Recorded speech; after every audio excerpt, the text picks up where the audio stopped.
د یو ګیدړ په لکۍ باندې کمر را پریوتو د دغه ګیدړ نه دا لکۍ کټ شوه. اوس دغه ګیدړ چې په لار روان و نو بل ګیدړ ولیدو نو دغه بل ګیدړ ورته وایي چې دا دې په ځان باندې څه کړي، تا خو د ځان نه لکۍ کټ کړي، ډېره زیات بدې ښکاري. السلام علیکم ورګرو څنګه چل دی ورګرو دا ویډیو را سره وګورئ، ویډیو کړه حقیقت دی، ویډیو را سره پوره وګورئ، زموږ د پیج سره ضرور لایک او فالو کړئ، زموږ ویډیو سره شیر کړئ، ویډیو اخیره پورې وګورئ.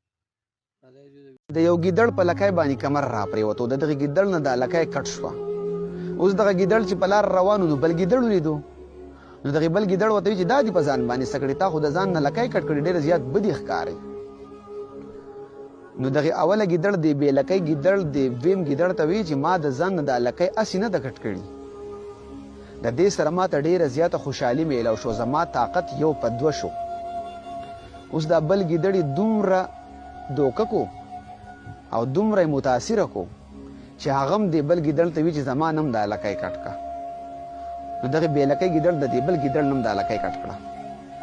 نو چې کله یې دا لکۍ کټ کړه نو دغه ګیدړ ته ډېر زیات درد محسوس شو. نو دغه ګیدړ د اوله ګیدړ ته وویل چې تا ما ته دا دروغ ولې ویلو، ما ته خو ډېر زیات درد محسوس شو، د دې سره خو نه زما طاقت زیات شو نه راته څه خوشحالي میلاو شوه. نو دغه اوله ګیدړ ورته چې په خوله باندې لاس کېده د درد په باره کې چاته څه ونه وي، که نورو ګیدړانو ته د درد په باره کې پته ولګېده نو هغوی به بیا خپلې لکۍ نه کټ کوي او په برادرۍ کې به ما او تا صرف بې لکۍ پاتې شو، زموږ مذاق به وړاوی او زموږ پسې به خنداګانې کوي. نو چې کله دا دویم ګیدړ په دې خبره پوه شو نو دا دواړه پاڅېده او خپلې برادرۍ ته لاړ او هلته یې دا خبره عام کړه چې د لکۍ کټ کولو سره خوشحالي راځي او د دې سره طاقت یو په دوه کېږي.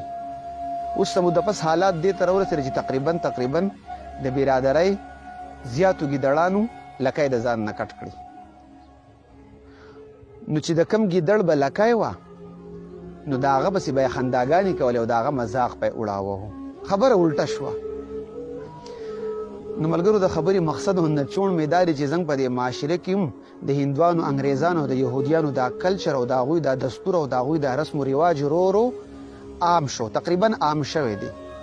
نو اوس چې کم خلک په دین په طریقه باندې ژوند تیروي، په سادګۍ سره ژوند تیروي، نو د هغې خلکو مذاق اړاویږي، هغوی پسې خنداګانې کوي او په طنزیه انداز ورته دا وایي چې ته ډېر مسلمان راغلی، ته داسې ایمان والا راغلی. نو ملګرو الله تعالی دې زموږ په دې معاشره باندې خپل رحم وکړي او الله پاک دې موږ د هندوانو، انګریزانو او د یهودیانو د کلچر نه وساتي. ډېره مننه.